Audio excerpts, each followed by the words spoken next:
Hello students, कैसे हैं आप सभी लोग। आई होप आप सभी बहुत बढ़िया होंगे। तो चलिए फिर आज का वीडियो हम लोग स्टार्ट करते हैं। आज इस लेक्चर में हम पढ़ने वाले हैं एकेटीयू यूनिवर्सिटी का जो एमबीए सेकेंड सेमेस्टर का जो 7वां पेपर है, दैट इज बीएमबी 207। 7वां पेपर है cost and management accounting. Cost and management accounting का 7वां पेपर है। तो इसका जो 2025 में पिछले साल का जो क्वेश्चन पेपर आया हुआ है, इसका सोल्यूशन हम आज के वीडियो में डिस्कस करेंगे। एंड इस पे मैं एक वीडियो ऑलरेडी अपलोड कर चुकी हूं जिसमें मैंने सेक्शन ए, इसका जो सेक्शन ए है वो डिटेल में डिस्कस किया था। आपने देखा होगा क्वेश्चन पेपर तो काफी लेंथी है, तो इसको मैं पार्ट्स में मतलब मैं कवर कर रही हूँ पूरा क्वेश्चन पेपर। तो पिछला जो पार्ट ए था, पार्ट वन कह लेंगे, पार्ट वन जो था उसमें मैंने सेक्शन ए कवर किया था। आज हम लोग सेक्शन बी से स्टार्ट करेंगे, ठीक है। सेक्शन बी जिसमें 5 क्वेश्चन होते हैं, 3 क्वेश्चन करने होते हैं। 5 क्वेश्चन दिए होते हैं, 3 क्वेश्चन करने होते हैं। तो सेक्शन बी आज हम शुरू करेंगे। ये आज मेरा सेकेंड लेक्चर है कॉस्ट एंड मैनेजमेंट अकाउंटिंग के पीवाईक्यू पे, ठीक है। और एक बात और है, अगर आपको एमबीए सेकेंड सेमेस्टर का पूरा कंटेंट, ठीक है, इस बार एमबीए सेकेंड सेमेस्टर में आपको 8 डिफरेंट सब्जेक्ट्स पढ़ने हैं। तो 8 डिफरेंट सब्जेक्ट के complete notes, complete lecture video, PYQ, important question with solution, तो ये पूरा कंटेंट अगर आपको एक साथ एक जगह चाहिए तो वो भी आज के वीडियो में बताऊंगी कि वो आप पूरा कंटेंट आपको कहाँ मिल जाएगा, ठीक है। तो चलिए फिर वीडियो को अंत तक देखिएगा। आज का लेक्चर हम स्टार्ट करते हैं। तो दिस इज सेक्शन बी। ये सेक्शन बी है, 5 क्वेश्चन है, 3 क्वेश्चन करने हैं। उसके बाद सेक्शन सी रहता है, ये सब मैं क्वेश्चन पेपर आपको दिखा चुकी हूँ। सेक्शन सी है, 2 क्वेश्चन होते हैं, एक करना होता है। फोर्थ क्वेश्चन है, 2 है, एक करना है। पांचवे में 2 है, एक करना है। तो इस टाइप से क्वेश्चन पेपर का फॉर्मेट होता है, पिछले लेक्चर में डिटेल में डिस्कस किया था, ठीक है। आज हम लोग चलिए सेक्शन बी जो है इसके पहले क्वेश्चन से आज हम शुरू करते हैं। ओके, तो पहला क्वेश्चन जो दिया गया है 7 नंबर का है। आपका सेक्शन डी 21 नंबर का होता है, 7 नंबर के 3 क्वेश्चन करने होते हैं, ठीक है। तो पहला क्वेश्चन क्या है, explain cost concept and classification of cost. तो पहला क्वेश्चन बहुत ही इजी क्वेश्चन है, यूनिट 1 का है कि आपको बताना है कॉस्ट कॉन्सेप्ट क्या होता है एंड क्लासिफिकेशन ऑफ कॉस्ट, ठीक है। तो this is the first question जो जिसका आंसर आपको करना है। तो देखिए इसमें आप सबसे पहले तो एक्सप्लेन करेंगे व्हाट इज कॉस्ट, कॉस्ट होती क्या है, ठीक है। कॉस्ट इज लागत। किसी प्रोडक्ट को बनाने में, किसी सर्विस को रेंडर करने में जो भी लागत आ रही है, दैट इज कॉल्ड कॉस्ट। या दूसरे शब्दों में कह लीजिए जो भी आप रिसोर्स सेक्रीफाइस कर रहे हैं, ठीक है, उसकी जो मॉनिटरी वैल्यू है।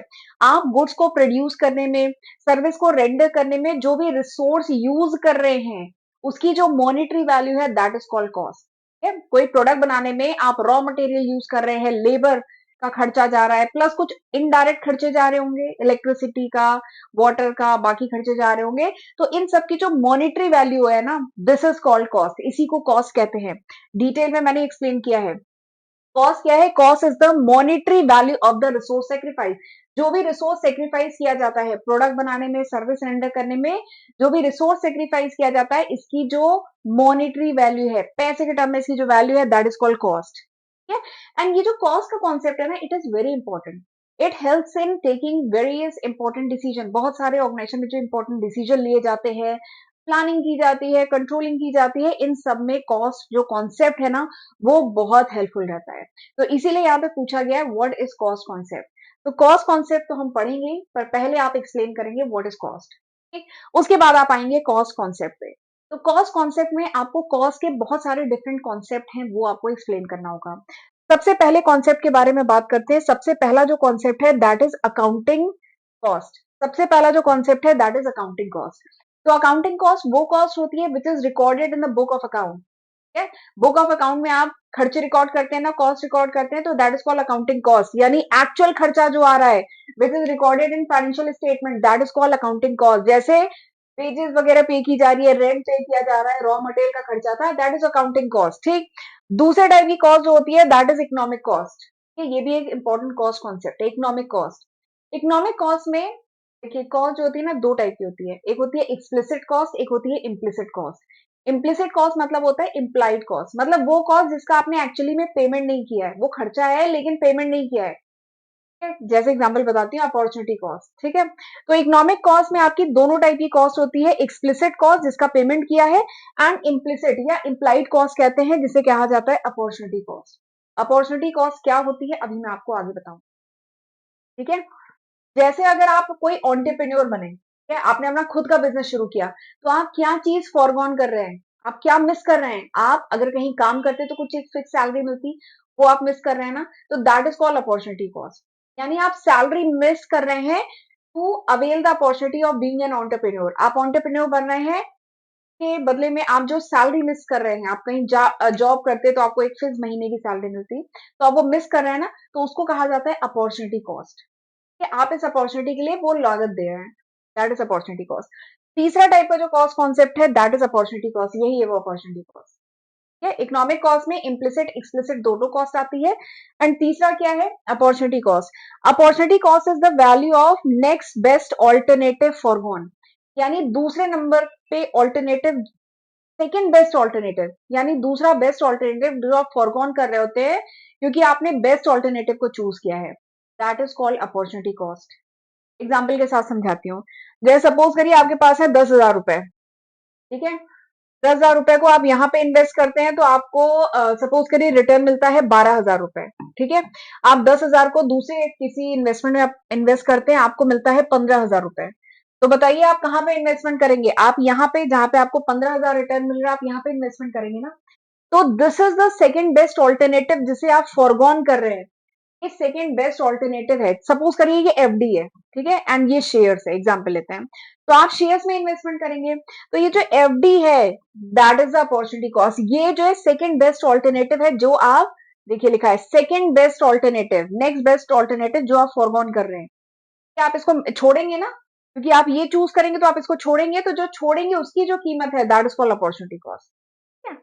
अगला जो कॉस्ट कॉन्सेप्ट है दैट इज सन कॉस्ट। थोड़ा सा फास्ट चलते हैं क्योंकि ये सारे कॉन्सेप्ट मैंने पढ़ाए हुए हैं, मैं केवल यहाँ पे जल्दी जल्दी रिवीजन टाइप ऑफ करा रही हूँ कि इस टाइप के क्वेश्चन आते हैं, आपको इस तरीके से आंसर करना है, बाकी मैं पढ़ा चुकी हूँ ये सब कुछ। ठीक है, दूसरे टाइप की कॉस्ट क्या है? Sunk cost. संक मतलब जो डूब गया, सिंक मतलब डूबना, संक मतलब जो डूब गया। वो खर्चा जो हो गया अब उसको रिकवर नहीं कर सकते। आपने फैक्ट्री सेटअप की थी, कोई मशीनरी उस समय खरीदी थी, वो खर्चा आप कर चुके हैं, अब इसको रिकवर नहीं कर सकते हैं, that is called sunk cost which can not be recovered. ठीक है, अगला क्या है? Marginal cost. मार्जिनल कॉस्ट क्या है? द कॉस्ट ऑफ परचेजिंग या the cost of one additional unit, या फिर कह लीजिए the cost of producing one additional unit. Margin मतलब होता है वन, यानी एक एडिशनल यूनिट को प्रोड्यूस करने में जो खर्चा आता है that is called marginal cost, वही है additional cost of producing one extra unit. एक एक्स्ट्रा यूनिट प्रोड्यूस करने में खर्चा आता है, मार्जिनल कॉस्ट। अगला क्या है? Standard cost. स्टैंडर्ड कॉस्ट मतलब क्या होता है? Pre determined cost. ठीक है, स्टैंडर्ड कॉस्ट मतलब कोई प्रोडक्शन हम कर रहे हैं तो ये स्टैंडर्ड कॉस्ट है, यानी इतना खर्चा आना चाहिए।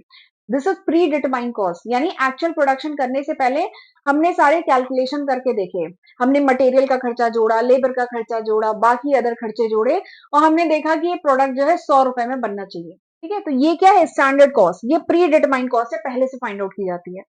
अगला जो कॉस्ट है दैट इज रिप्लेसमेंट कॉस्ट। अगला जो कॉस्ट क्या है? Replacement cost. रिप्लेसमेंट कॉस्ट मतलब क्या है? The cost of replacing the some machinery, कोई मशीनरी वगैरह है उसे अगर रिप्लेस कर रहे हैं तो जो खर्चा आ रहा है that is called replacement cost. ठीक है, तो these are the different concept of cost जो बहुत इंपॉर्टेंट होते हैं for decision making, for planning purpose, बहुत जरूरी होते हैं, तो समझना बहुत जरूरी है। अगला जो इसमें पूछा गया इस क्वेश्चन में that is classification of cost. Cost कितने टाइप की होती है? मैंने अपने वीडियो में डिटेल में बताया है कॉस्ट कितने टाइप की होती है, प्रॉपर फ्लो चार्ट बना के बताया है। कॉस्ट को अगर हम फंक्शन के बेसिस पे डिवाइड करें तो कितने टाइप की होती है, उसके नेचर के बेसिस पे डिवाइड करें तो कितने टाइप की होती है, कंट्रोलेबिलिटी के बेसिस पे डिवाइड करें तो कितने टाइप की होती है, रिलेवेंस के बेसिस पे डिवाइड करें तो कितने टाइप की होती है। तो डिटेल में मैंने एक फ्लो चार्ट बनाया है, वो जरूर आप मतलब रेफर करिएगा। ठीक है, यहाँ पे चलिए मैं बताती हूँ। तो अगर क्लासिफिकेशन ऑफ कॉस्ट यानी कॉस्ट कितने टाइप की है, तो अगर हम नेचर के बेसिस पे डिवाइड करें, एलिमेंट के बेसिस पे डिवाइड करें तो कॉस्ट तीन टाइप की होती है, मटेरियल, लेबर एंड ओवरहेड, यानी इनडायरेक्ट खर्चे।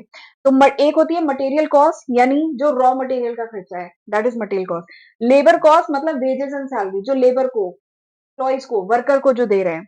अदर एक्सपेंसेस मतलब ओवरहेड, रेंट जा रहा होगा, इलेक्ट्रिसिटी होगी, टैक्सेस होंगे, तो ये सब खर्चे। तो अगर नेचर के बेसिस पे डिवाइड करें, एलिमेंट वाइज डिवाइड करें तो तीन टाइप की कॉस्ट। अगर फंक्शन के बेसिस पे डिवाइड करें, अगर फंक्शन के बेसिस पे डिवाइड करें तो अगेन तीन टाइप की कॉस्ट होती है। एक होती है प्रोडक्शन कॉस्ट या जिसको फैक्ट्री कॉस्ट कहते हैं, ये बेसिकली मैन्युफैक्चरिंग खर्चे होते हैं, ठीक है। दूसरा क्या है, एडमिनिस्ट्रेटिव कॉस्ट, जिसको ऑफिस कॉस्ट भी कहते हैं, ऑफिस एंड मैनेजमेंट का खर्चा। अगला क्या है, selling and distribution cost, basically marketing में, एडवर्टाइजिंग में, सेलिंग में जो खर्चा आ रहा है वो ये है, ठीक है।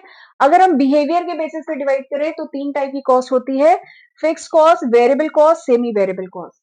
फिक्स कॉस्ट क्या है, वो कॉस्ट जो फिक्स रहती है irrespective of level of activity. आप चाहे 10 यूनिट का प्रोडक्शन करिए, 20 का करिए, 50 का करिए, वो खर्चे जो फिक्स रहते हैं। जैसे आपकी फैक्ट्री का रेंट, आप अपनी फैक्ट्री में 10 यूनिट बनाइए चाहे 20 यूनिट बनाइए, फैक्ट्री का रेंट अगर 1 लाख रुपए महीना जाना है तो जाना है, ठीक है। तो इसको कहेंगे फिक्स कॉस्ट, ठीक। वेरिएबल कॉस्ट क्या होती है, those cost which varies with the level of activity, यानी वो खर्चा जो लेवल ऑफ एक्टिविटी के साथ बढ़ता जाता है, चेंज होता है बेसिकली। आप कम यूनिट बनाइए, कम रॉ मटेरियल का खर्चा आएगा, ज्यादा यूनिट बनाएंगे, ज्यादा खर्चा आएगा, ठीक है। तो वही है with change with level of production, जैसे रॉ मटेरियल का खर्चा। सेमी वेरिएबल, अगला क्या है, सेमी वेरिएबल। सेमी वेरिएबल मतलब जो आधा फिक्स रहता है आधा वेरी करता है, ठीक है। जैसे इलेक्ट्रिसिटी का खर्चा, जितना यूज करेंगे उतना आएगा इलेक्ट्रिसिटी। कुछ पोर्शन फिक्स रहता है इलेक्ट्रिसिटी में, आप यूज करें चाहे ना करें कुछ पोर्शन तो देना ही होता है, तो that is called fix part. And variable मतलब जितना यूज करेंगे।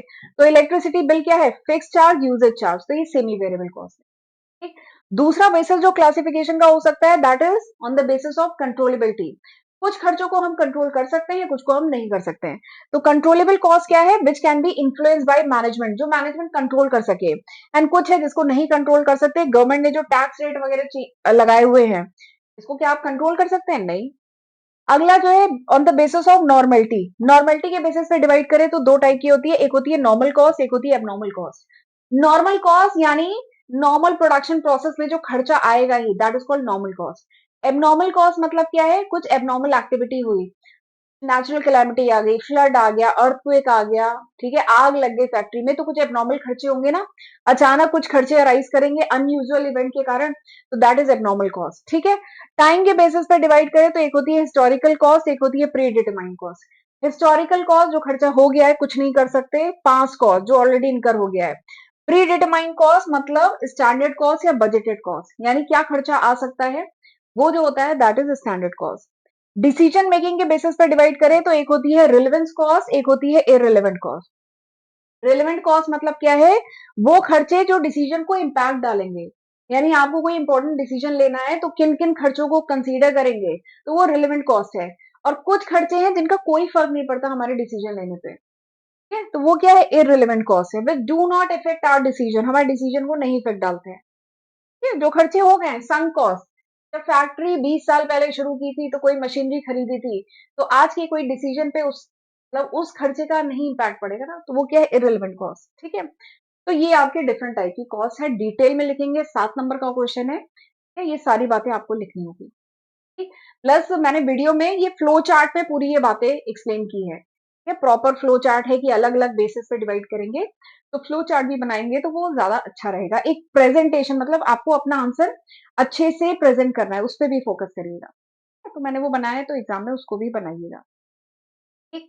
आगे बढ़ते हैं, बट आगे बढ़ने से पहले ना मैं आपको ले चलती हूँ अपनी एप्लीकेशन पे, जहां पे मैं आपको दिखाऊंगी कि मैंने कोर्स बनाया है जिसमें आपको एमबीए सेकेंड के 8 डिफरेंट सब्जेक्ट का पूरा कंटेंट एक साथ एक जगह मिल जाएगा, ठीक है। Notes, lecture video, PYQ and important question with solution, right. तो चलिए एक बार एप्लीकेशन पे आपको ले चलती हूँ, कंटेंट दिखाती हूँ।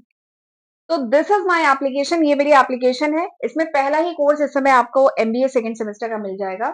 एक बार कंटेंट ओपन करके दिखाती हूँ। तो जब आप इसको ओपन करेंगे तो इसमें आपको जो 8 डिफरेंट सब्जेक्ट हैं, इनके ऐसे करके फोल्डर आपको मिल जाएंगे, ठीक है। और हर फोल्डर के अंदर आपको 4 फोल्डर मिलेंगे। जैसे एग्जांपल के लिए मैं ये एक फोल्डर ओपन करके दिखाती हूँ। आपका जो चौथा पेपर है financial management and corporate finance का, तो आप जब इसको ओपन करेंगे तो नोट्स का, लेक्चर वीडियो का, इंपॉर्टेंट क्वेश्चन का एंड पीवाईक्यू का, इस तरीके से आपको इसके अंदर कंटेंट मिलेगा, ठीक है। जैसे मैं लेक्चर वीडियो का आपको ओपन करके दिखाती हूँ, तो जब आप इसको ओपन करेंगे तो इसमें यूनिट वाइज आपको सारे लेक्चर वीडियो मिलेंगे, यूनिट 1, यूनिट 2, ठीक है, यूनिट 3, यूनिट 4, यूनिट 5, ठीक है। तो इस तरीके से सारा कंटेंट आपको एक साथ एक जगह मिल जाएगा, बीच में कोई ऐड नहीं है, बीच में कोई सेल्फ प्रमोशन नहीं है, सारा कंटेंट आपको एक साथ एक जगह मिल जाएगा, जो आपका बहुत ज्यादा टाइम सेव करेगा। आपको अलग अलग वीडियो, बट यहाँ पर आपको आसानी से आप फोकस होके एक साथ आपको सारा कंटेंट एक साथ एक जगह मिल जाएगा, जो आपके लिए काफी हेल्पफुल रहेगा। बहुत सारे स्टूडेंट ऑलरेडी इनरोल हो चुके हैं, अपनी पढ़ाई शुरू कर चुके हैं, तो अगर अभी तक आपने कोई कोर्स नहीं रेफर किया है तो आप ये रेफर कर सकते हैं। ठीक है, एंड कोई डाउट वगैरह हो तो कमेंट सेक्शन में पूछ लीजिएगा, नहीं तो टेलीग्राम पे पिंग कर सकते हैं। ठीक, और मेरी एप्लीकेशन का जो लिंक है वो आपको डिस्क्रिप्शन में मिल जाएगा एंड फर्स्ट कमेंट में भी मैं दूंगी, तो वहां से आप डाउनलोड कर सकते हैं। तो चलिए वापस चलते हैं क्वेश्चन पे। तो चलिए देखते हैं अब दूसरा क्वेश्चन। सेक्शन बी का दूसरा क्वेश्चन है कि how would you calculate the break even point in unit using fix cost and contribution per unit. तो क्वेश्चन कह रहा है कि ब्रेक इवन पॉइंट आप कैसे कैलकुलेट करेंगे यूनिट के टर्म में, fix cost and contribution per unit के साथ। This is the question. तो मैं आपको बता दूं, कॉस्ट एंड मैनेजमेंट अकाउंटिंग का एक बहुत इंपॉर्टेंट टॉपिक है, that is break even point. Break even point एक बहुत इंपॉर्टेंट टॉपिक है, बहुत क्वेश्चन पूछे जाते हैं, यहाँ से न्यूमेरिकल भी आता है, थ्योरी भी आता है, तो ये टॉपिक अच्छे से करके जाइएगा। मैंने अपने वीडियो में डिटेल में ये पूरा पढ़ाया है। Break even point actually small part है किसका, CVP analysis, cost volume profit analysis एक टॉपिक है, उसका एक पार्ट है ब्रेक इवन पॉइंट या ब्रेक इवन एनालिसिस कह लीजिए। ग्राफ है इसमें, फॉर्मूला है इसमें, डिटेल में सब पढ़ाया है, तो वो रेफर करिएगा। ठीक है, यहाँ पर मैं आपको ये जो क्वेश्चन में पूछा गया है वो मैं आपको बताती हूँ। तो सबसे पहले पूछा है ब्रेक इवन पॉइंट क्या है, कैसे कैलकुलेट करेंगे। तो ब्रेक इवन पॉइंट यूनिट के टर्म में बात करें तो ब्रेक इवन पॉइंट वो लेवल ऑफ यूनिट होता है या वो नंबर ऑफ एक्टिविटी जो ऑर्गेनाइजेशन को प्रोड्यूस करने चाहिए, ताकि उसको क्या हो, नो प्रॉफिट नो लॉस हो। नो प्रॉफिट नो लॉस की सिचुएशन पे ऑर्गेनाइजेशन जितने नंबर ऑफ यूनिट प्रोड्यूस करती है उसको कहा जाता है ब्रेक इवन पॉइंट। ये ब्रेक इवन है, यानी ये नो प्रॉफिट नो लॉस का पॉइंट है। ठीक है, अगर ऑर्गेनाइजेशन उससे ज्यादा यूनिट प्रोड्यूस करती है तब जाके ऑर्गेनाइजेशन को प्रॉफिट होगा। अगर ब्रेक इवन पॉइंट पे है यानी नो प्रॉफिट नो लॉस है, और अगर उससे कम यूनिट प्रोड्यूस करती है तो यानी ऑर्गेनाइजेशन लॉस में है। तो ब्रेक इवन पॉइंट क्या होता है, नो प्रॉफिट नो लॉस का पॉइंट होता है। ब्रेक इवन पॉइंट पे क्या होता है, total cost is equal to total revenue, यानी जितना कॉस्ट आ रही है उतना रेवेन्यू है, इसलिए ब्रेक इवन पॉइंट पे क्या होता है, there is no profit no loss. Break even point पे ना प्रॉफिट होता है ना लॉस होता है, टोटल कॉस्ट टोटल रेवेन्यू के बराबर होता है। तो भाई ये ब्रेक इवन पॉइंट क्या है, ये वो लेवल ऑफ आउटपुट है। ब्रेक इवन पॉइंट यानी ऑर्गेनाइजेशन उतना लेवल ऑफ आउटपुट प्रोड्यूस करे, ब्रेक इवन पॉइंट मतलब वो लेवल ऑफ आउटपुट जिसपे क्या है, टोटल कॉस्ट टोटल रेवेन्यू बराबर है, इसका मतलब क्या है, नो प्रॉफिट नो लॉस है। एंड ब्रेक इवन पॉइंट का फॉर्मूला मैं बताऊं, ये क्या है, एफ बाई सी, ये याद रखिए, मैंने ऐसे याद रखा है। ब्रेक इवन पॉइंट का फॉर्मूला क्या है, एफ बाई सी। एफ मतलब फिक्स कॉस्ट, सी मतलब कॉन्ट्रीब्यूशन पर यूनिट, सिंपल सा। ठीक है, तो ब्रेक इवन पॉइंट का फॉर्मूला क्या है, ब्रेक इवन पॉइंट यूनिट के टर्म में क्या है, एफ बाई सी। एफ क्या है, फिक्स कॉस्ट, सी क्या है, कॉन्ट्रीब्यूशन। फिक्स कॉस्ट मतलब क्या है, वो कॉस्ट जो फिक्स रहती है इररिस्पेक्टिव ऑफ, अभी तो पिछले क्वेश्चन में बताया था, चाहे जितने यूनिट प्रोड्यूस करिए वो फिक्स रहती है। कंट्रीब्यूशन क्या होता है, contribution is selling price minus variable cost. Contribution क्या होता है, selling price minus variable cost. ठीक है, तो क्वेश्चन में आपको सेलिंग प्राइस और वेरिएबल कॉस्ट जनरली दिया रहता है, यहां से आप कैलकुलेट करते हैं कंट्रीब्यूशन, उठा के इस फॉर्मूले पुट करते हैं, and generally fix cost directly दी रहती है, तो फिर यहां पे पुट करते हैं and you calculate the break even point.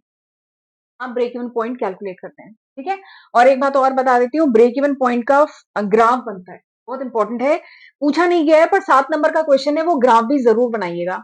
ऐसे करके ग्राफ बनता है। ठीक है, एंड जिस पॉइंट पे ये इंटरसेक्ट करती है ना लाइन, उसको आप यहाँ पे परपेंडिकुलर ड्रॉप करते हैं, ये होता है ब्रेक इवन पॉइंट का। ठीक है, ब्रेक इवन पॉइंट से ज्यादा ऑर्गेनाइजेशन प्रोड्यूस करती है तो यहाँ पे जाके फिर होता है प्रॉफिट, और ब्रेक इवन पॉइंट से कम प्रोड्यूस करती है तो ये होता है लॉस। ठीक है, यहाँ के पॉइंट पे क्या होता है, दिख रहा है, यहाँ पे क्या होता है, टोटल रेवेन्यू ज्यादा होता है टोटल कॉस्ट से, इसलिए क्या है, यहाँ प्रॉफिट होता है। इस पॉइंट पे टोटल कॉस्ट ज्यादा होता है, टोटल रेवेन्यू कम होता है, इसलिए यहाँ पे लॉस होता है। एंड ये जो ब्रेक इवन पॉइंट है ना, इस पॉइंट पे total cost is equal to total revenue है, इसलिए नो प्रॉफिट नो लॉस। तो ये ग्राफ भी जरूर एग्जाम में बनाइएगा, बहुत इंपॉर्टेंट है, मैंने अपने लेक्चर में डिटेल में ये पढ़ाया है।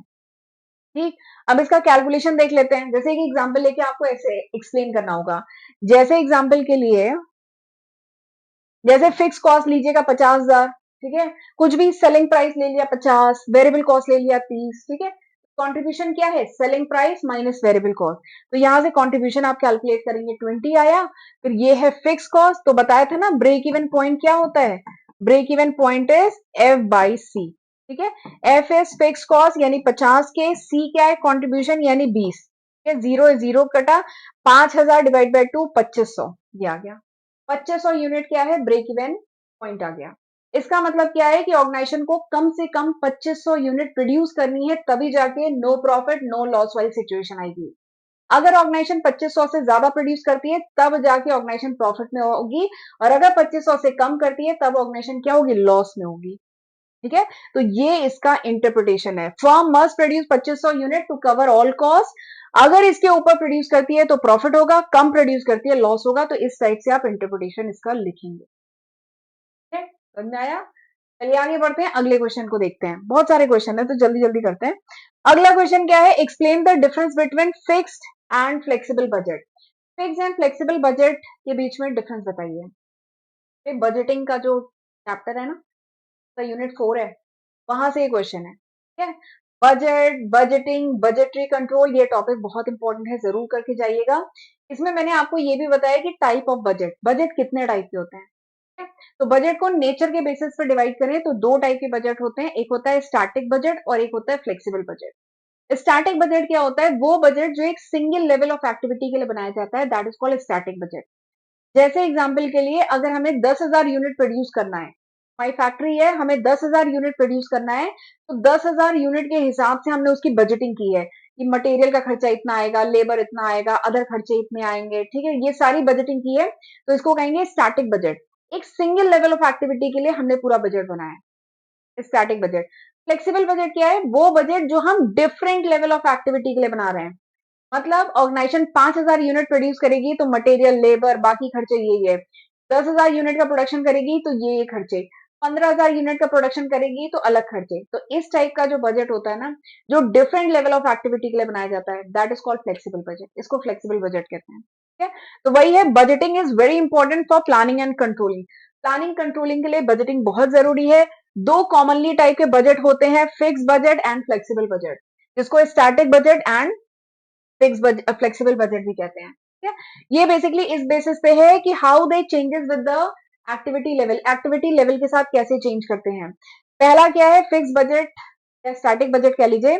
फिक्स बजट प्रिपेयर किया जाता है for single pre determined level of activity, and fix budget change नहीं होता है, भले ही आउटपुट चेंज हो, फिक्स बजट चेंज नहीं होता है। ठीक है, देखिए लिखा है मैंने, इसके फीचर्स क्या है फिक्स बजट के।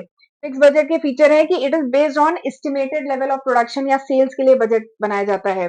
ये अनचेंज रहता है, भले ही एक्चुअल परफॉर्मेंस चेंज हो जाए, ये नहीं चेंज होता।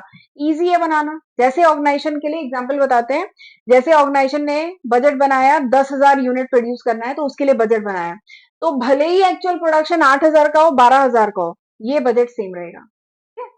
तो ये होता है स्टैटिक बजट, लेकिन इसकी कमी है क्या, डायनेमिक, आजकल का जो डायनेमिक एनवायरनमेंट है, डायनेमिक कंडीशन है, मतलब चेंज होने वाली कंडीशन है, उसके हिसाब से क्या है बजट सूटेबल है, नहीं। ऐसा हमेशा नहीं होता कि जितना हमने सोचा है उतना ही प्रोडक्शन करेंगे। ठीक है, ज्यादा भी होता है, कम भी होता है, तो इसलिए थोड़ा सा इसकी लिमिटेशन है। बाकी बात करते हैं फ्लेक्सिबल बजट की। तो देखिए फ्लेक्सिबल बजट जो जो एडजस्ट होता है according to different level of activity, जिसे मल्टीपल लेवल ऑफ आउटपुट के लिए बनाया जाता है। 8,000 यूनिट, 10,000 यूनिट, 12,000 यूनिट के लिए बनाया गया है, और ये बजट चेंज होता है विद एक्चुअल प्रोडक्शन या सेल्स। यानी ये बजट जैसे अगर सेल्स चेंज हुई, प्रोडक्शन चेंज हुआ, तो इस बजट में चेंजेस आते हैं। ये फ्लेक्सिबल है, according to the requirement, according to the condition it changes. ठीक है, और ये ज्यादा रियलिस्टिक है, ज्यादा अडेप्टेबल है। जैसे एग्जाम्पल के लिए कंपनी ने बजट बनाया है डिफरेंट प्रोडक्शन लेवल के लिए, ठीक है, 12,000, 10,000, 8,000 यूनिट के लिए। इसका फायदा क्या है, इसका फायदा है कि यहाँ पे बेटर कॉस्ट कंट्रोल हो पाता है, परफॉर्मेंस इवैल्यूएशन हो पाता है। ठीक है, तो ये सारी बातें लिखेंगे, एंड इस तरीके से इसके बीच में जो डिफरेंस है वो भी लिखेंगे। ये सारे डिफरेंस अभी मैंने डिस्कस किए हैं। एक्टिविटी लेवल सिंगल होता है, मल्टीपल होता है। अडेप्टेबिलिटी इसमें कम होती है, ज्यादा होती है। एक्यूरेसी इसमें कम होती है, इसमें ज्यादा होती है। परफॉर्मेंस इवैल्यूएशन इसमें कम कर पाते हैं, इसमें ज्यादा कर पाते हैं। ठीक है? यही इसके बीच में डिफरेंस है, एक बार पढ़ लीजिए। ठीक, तो चलिए मैं आज का लेक्चर यहीं पे वाइंड अप करती हूँ। अगले लेक्चर में क्वेश्चन नंबर सेक्शन बी का क्वेश्चन नंबर 4 से हम अगले लेक्चर में डिस्कस करेंगे। ठीक है, क्वेश्चन पेपर बहुत लेंदी है, नहीं वैसे क्वेश्चन पेपर ऐसा लेंदी नहीं है, मैं बहुत डिटेल में एक एक आंसर एक्सप्लेन कर रही हूँ, इसलिए बहुत समय लग रहा है। ठीक है, तो चलिए फिर लेक्चर वाइंड अप करते हैं एंड प्लीज अगर लेक्चर यूजफुल लगा हो तो इसको लाइक करना मत भूलिएगा एंड चैनल जरूर सब्सक्राइब करके ही जाइएगा। ठीक है, तो चलिए फिर मिलते हैं अगले लेक्चर वीडियो में, तब तक अपना ध्यान रखिएगा। God bless you.